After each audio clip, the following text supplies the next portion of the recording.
YouTube మిత్రులను నమస్తే అండి. చాలా మంది ఏంటంటే మీ చిన్న మిషన్లు కాదు పెద్ద మిషన్లు కూడా అమ్ముతామండి. ఈ అన్నవాళ్ళు ఏంటంటే మహేశ్వర అన్నవాళ్ళు కనగల్ మండలం వీళ్ళది. అన్నవాళ్ళు లాస్ట్ ఇయర్ చిన్న మిషన్ తెచ్చుకున్నారు, వాళ్ళ కోసం తెచ్చుకున్నారు. ఇక అన్ఎక్స్పెక్టెడ్ ఏంటంటే అందరు అడుగుతాం వల్ల 90 ఎకరాలు వేసినారు. మళ్ళీ ఇయర్ కూడా చిన్న మిషన్ సరిపోతులే అని చెప్తే పెద్ద మిషన్ తీసుకొచ్చుకున్నారు వాళ్ళు వీళ్ళొచ్చి. ఈ చిన్న మిషన్తో పాటు 30-40 ఎకరాలు అప్పుడు చిన్న మిషన్తోనే 90 ఎకరాలు వేసినారు. ఈ చిన్న మిషన్తో 40 ఎకరాలు వేసినారు. మళ్ళీ దీంతోనే 200 ఎకరాలు 210 ఎకరాల దాకా వేసినారంట. సరే నాటేసే మిషన్ సక్సెస్ అయిన రోజులలో వీళ్ళు చూసి చక్కగా చేసి అన్నవాళ్ళు ఏంటంటే అన్నవాళ్ళు కూడా దాదాపు బయట కూడా మిషన్ వాళ్ళు చాలా మంది మిషన్స్ కూడా సేల్ అయినాయి. ఒకసారి చాలా మంది ఏంటంటే నాటేసే మిషన్ అనగానే ఈ రోజుల్లో ఫెయిల్యూరు, దాని సక్సెస్ లేదు, నారువేయడం కష్టమైన రోజులలో చిన్న మిషన్ సక్సెస్ అయ్యి పెద్ద మిషన్ తీసుకున్న వాళ్ళు చాలా అరుదు. అన్న వాళ్ళతో ఎంత చెప్పినా మేము చెప్పినట్టు మా డబ్బా మేము చెప్పుకున్నట్టు ఉంటుంది. అన్న వాళ్ళ మాటల్లోనే విన్నాం. చెప్పనా, ఎక్కడ మీది పెద్ద చిన్న మిషన్ కొనుక్కున్నారు కదా, లాస్ట్ ఇయర్ ఎట్లా ఇచ్చినారు, అసలు ఎందుకు తీసుకోవాలనుకున్నారు, ఏ విధంగా ప్రాసెస్ చెప్పండి. 1-2 years సార్ కూలీల కొరత బాగుండే. స్టార్టింగ్ 2024 ఆగస్టులో ఎక్కువ అట్లా అడ్వాన్స్ 2000 కట్టినాం. ఆడికి భయపడ్డాం మిషన్ తీసుకోవాలంటే. చాలా మంది ఇక్కడ మొత్తం కూలీలు అంటే మాకు ఇబ్బంది అవుతుంది బయట పిలవాలంటే కూలీలు.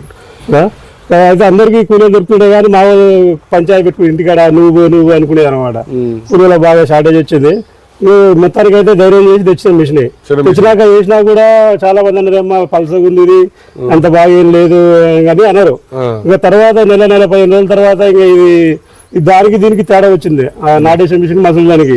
అప్పుడు అట్లా తర్వాత ఉండి మళ్ళీ మిషన్ బాగుంది, మిషన్ అయితే బాగుంది అని అన్నారు. అయితే తర్వాత చాలా మంది అడిగారు మమ్మల్ని ఆ మిషన్ మళ్ళీ రెండుకే వేలే. అప్పుడు తర్వాత ఒక 90 ఎకరాలు దానికి వేసినాం. 90 ఎకరాలు కూడా సక్సెస్ అయింది. రెండో సీజన్ లో 90 ఎకరాలు వేసినాం, సక్సెస్ అయింది. సక్సెస్ అయినాక ఇంకా చాలా మంది రైతులు ఇంకా అలవాటు పడ్డారు మిషన్ కి. అయితే దీనికి మెయిన్ ప్రాబ్లం ఏంటంటే నారు వంజే పోసుకోవాలి. నారు కాదు మెయిన్ రైతులు కాపాడుకోరంటే అంటే నారు వేయడం కూడా ఈజీ అవుతుంది, చాలా ఈజీ అవుతుంది. నారు రోజుకి ఎంత మంది ఎన్ని ఎకరాలు పోసారు మీరు? అంటే మేము నారా సార్ మేము తమిళనాడు నుంచి 2 లెవెల్ పట్టుకొచ్చినాం సార్. వాళ్ళు రోజు 15 ఎకరాలు పోసేది. వాళ్ళు ఇద్దరు మనుషులు 15 ఎకరాలు. మనకి తెలంగాణలో ఏంటంటే తెలంగాణ పీపుల్ ఏంటంటే 3 మనుషులు అయితే రోజు 5-6 ఎకరాల దాకా పోస్తారు. వాళ్ళైతే ఇద్దరు మనుషులు రోజు 15 ఎకరాలు, 15 ఎకరాలు దాకా పోస్తా ఉంటారు. అయితే వాళ్ళు రాయిలో కూడా మంచిగా పోసారు. రైతులు కూడా అలవాటు పడుతారు. ఇక్కడ 4 ఎకరాలు వేసేది దీంతో ఒక 7 ఎకరాలు మినిమం 6-7. ఎంత గంటకి ఎన్ని లీటర్లు డీజిల్ తాగుతాం? గంటకు మినిమం 250 రూపాయలు 300 అంతే. అంతకంటే 1 లీటర్ డీజిల్ 1 ఎకరం అయిపోతుందా? 300. గంటకి ఎన్ని ఎకరాలు వేసేది? గంట గంటన్నర పట్టేది ఎకరానికి. ఖర్చు ఒక 300 ఎకరాలు. 300. ఓకే. ఇంకొకటి ఏంటంటే వేసినప్పుడు దూరం అంటున్నారు కదా చాలా మంది. 9 ఇంచులు ఉంటుంది, 9-10 ఇంచులు ఉంటుంది వేసినప్పుడు. తర్వాత ఎన్ని ఇంచులకు వస్తుంది అది? మధ్యలో వెడల్పు దంటు పెరుగుతుంటది కదా, దంటు పెరుగుతుంటే కవర్ అయిపోతుంది సార్. భూమి కూడా కనపడదు లాస్ట్ వరకు వస్తుంది. మొత్తం ఇప్పుడు అప్పుడు చేసిన వాళ్ళు ఇప్పుడు చేసిన వాళ్ళు ఏమంటున్నారు అందరూ? మిషన్ కి అలవాటు చాలా మంది హెవీ కాంపిటీషన్ అయిపోయింది మిషన్ కి. ఇక్కడ చాలా మంది రైతులు మిషన్ తీసుకోవడానికి అయితే ఇంట్రెస్ట్ చూపుతారు చాలా మంది. నాటు మనిషి వేసిన దానికంటే మిషన్ నాటు మాత్రం 100%. వీళ్ళు ఎట్లా ఎక్కువ వచ్చింది? వీళ్ళు కూడా ఒక 5 బస్తాలు తేడా వస్తుంది సార్ ఎకరానికి. 5 బస్తాలు ఎక్కువ వస్తుంది. ఓకే, మిషన్ సర్వీస్ గురించి చెప్పండి. ఎవరైనా రెస్పాన్స్ ఇస్తారు ఆ కంపెనీ వాళ్ళు? సార్ మిషన్ సర్వీస్ అయితే బాగుంటుంది సార్. వేరే మిషన్లు అయితే ఆడుకో తీసుకుపోవాలి, వీళ్ళైతే ఇంటి దగ్గరకు వచ్చి తీసుకొస్తారు. మన మిషన్ బయటికి తీసుకుపోవాల్సిన అవసరం అయితే లేదు. మన పీళ్ళ దగ్గరకు వచ్చి చేస్తారు కాబట్టి మనకు ఇబ్బంది లేదు రైతులకు. ఓకే. మీరు చూడండి అన్న ఇట్లా, ఎందుకంటే మిషన్ అనగానే ఫెయిల్యూర్ అని సక్సెస్ నారు వేయాలి అనుకుంటారు. మీరు నారు వేయడం ఓపుకుంటే మనం పోసుకోవచ్చు, లేకపోతే టెక్నాలజీ అవసరం. రాబోయే కాలానికి ఒక 5 ఎకరాలు 2-3 ఎకరాలు ఉన్న వాళ్ళు కూడా మిషన్ తీసుకొచ్చి అన్న వాళ్ళు మిషన్ ఉన్న తర్వాత కూడా దరిదాపులో మాకు ఇయర్ బిజినెస్ ఎక్కువ నిజంగా ఫ్యాక్టరీ చెప్పాలంటే నాకు తెలుసు 100%.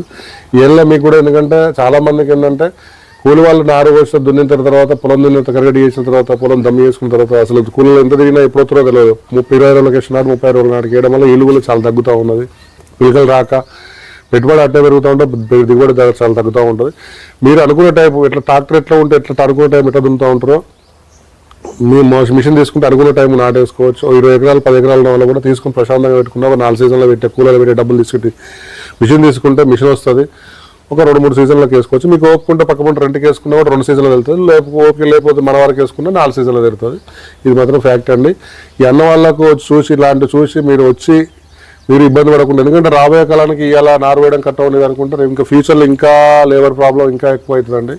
ఎందుకంటే ఇయర్ వడ్ల రేట్ అయితే పెరగదు, ఒక 50 రూపాయలు కూడా పెరగదు, కూల రేటు పెరుగుతూ ఉంటుంది. కాబట్టి ఎట్లయితే ఎడ్ల నుంచి దున్ని ట్రాక్టర్లకు వచ్చాము, హార్వెస్టర్లకు ఎట్లా వచ్చామో మిషన్ నాటేసే మిషన్ కూడా మనుషులు కూడా నేర్పాల్సిన అవసరం ఉన్నది. ఎందుకంటే ఆ టెక్నాలజీ అయితేనే మనం ఖర్చు తగ్గించుకున్న ఇంత వ్యవసాయం చేస్తే మిగులుతుంది తప్ప వేరే మిగిలవండి. ఓకే అండి, థ్యాంక్ యూ అన్న.